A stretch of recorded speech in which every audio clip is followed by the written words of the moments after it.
German leader Adolf Hitler is expected to make a speech from Buckingham Palace later today, after which he will fly to the United States to make a speech from the Oval Office on Thursday morning.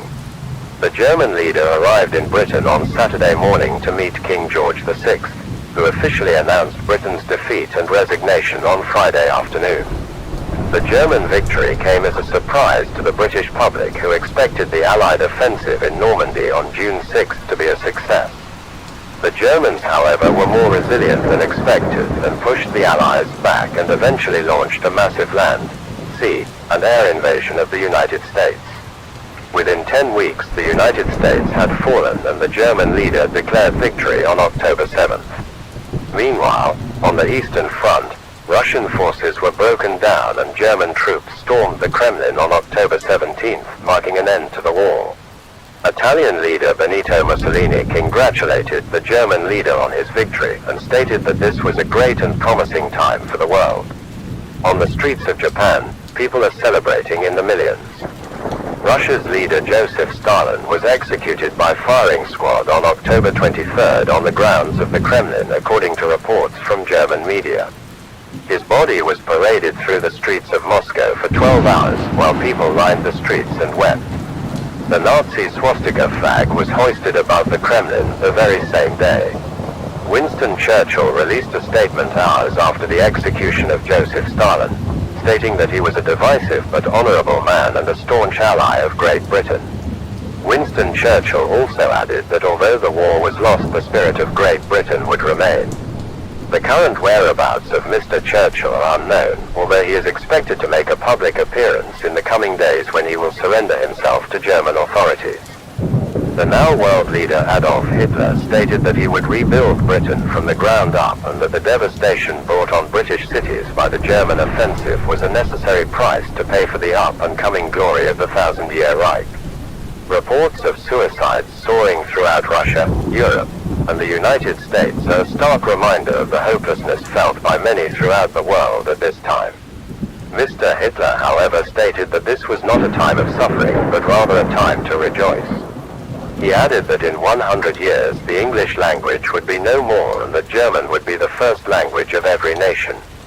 From the 1st of January, every newspaper in Britain will be written in German and every radio broadcast will be spoken in German. That pretty much puts me out of a job unless I brush up on my German very quickly. Former US President Franklin D. Roosevelt has stated that although it pains him to welcome Mr. Hitler into the White House, his, quote, hands are tied. He apologized to the American people for failing to protect him from a foreign aggressor, as was his duty. German forces reportedly found weapons of an atomic nature during their US offensive, which the Germans say they believe the United States planned to use on Japan as a means of abruptly ending the war in the Pacific. German officials have now seized the weaponry and said that it will not be used unless a situation arises in the future in which no other choice presents itself. At 9 o'clock British time tomorrow morning, all remaining European state flags hoisted throughout European cities, towns, and villages are to be taken down and replaced by the German swastika. All statues representing political or cultural figures past or present will also be taken down and replaced by statues symbolizing the victory of Nazi Germany. That's all for now, but we'll be back with more news from around the world in about 30 minutes. Of course, many across Britain and indeed the world are wondering what is in store under this new regime. Some say they will never surrender and have vowed to fight on. The new regime in return has vowed to crush any rebellion with merciless intent. Earlier we spoke to our Manchester correspondent, Clive Wilson, who gave us a sense of what is being said and felt on the devastated streets of Manchester. The people of Manchester, as I'm sure is the case in every British town and city, are utterly dejected and devastated. Many see absolutely no hope for the future and have said they will leave the city for a more isolated location as soon as possible, as they fear they will be persecuted if they stay. The majority of people are just trying to rebuild their homes and in typical stoic British fashion wearing a brave face. A lot of people seem mostly concerned with the introduction of laws on the 1st of January, banning the publication of any English-speaking newspapers and the banning of broadcasting in English over radio. This seems to be people's greatest fear. That was Clive Wilson reporting from the streets of Manchester, where people are, as is to be expected, rather nervous about what the future holds. Many are wondering if they will be permitted to speak English in public after January 1st and what other sweeping measures Mr. Hitler might introduce.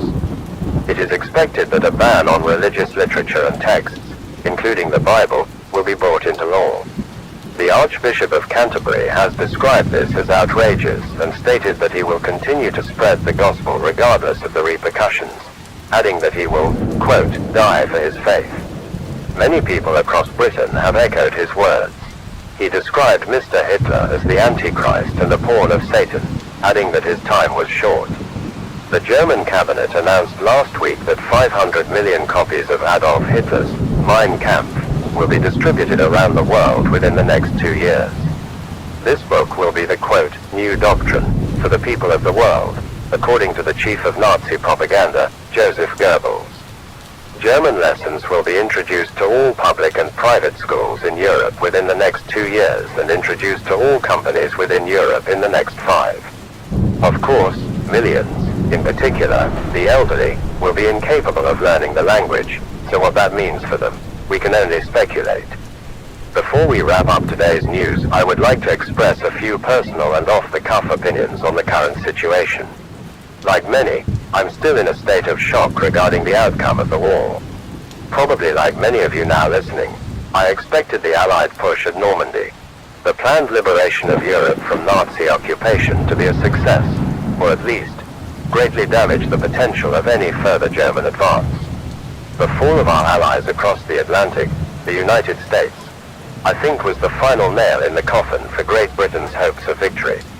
With the royal family now expected to be exiled from Britain and Buckingham Palace trounced upon by fascist thugs, and Westminster occupied by the evil minds of an evil ideology, my blood boils within me. My anger causes my hands to shake and my gut churns with anxiety. To see the flag of Great Britain torn down and the rising of that most sickening symbol of hatred hoisted high above the rooftops of our great city fills me with dread and a sense of hopelessness. To see the faces of the children in the streets, perplexed, lost, scared, trying to understand the violent, destructive, hate-ravaged, death-ridden world of those who are supposed to protect them. Their innocence shattered by the murderous aims of a madman hell-bent on destruction. And though we tried, we couldn't stop him. What do we say to our children now, as they look into our weary eyes looking for the answers that we do not have? As they look to the skies with their hands clasped praying for their mother or father, brother or sister to come back. As they pray for the bad men to go away, I cannot help but feel that we have failed him terribly, that we didn't do enough. However, I sense a shimmer of light faintly in the darkness. A resonance of hope within my soul, a fighting vigor within my spirit. As unlikely as it seems now, I firmly believe that good will prevail over evil, that the light will overcome the darkness, that the Lord God Almighty will pour out his vengeance on those who do the devil's work.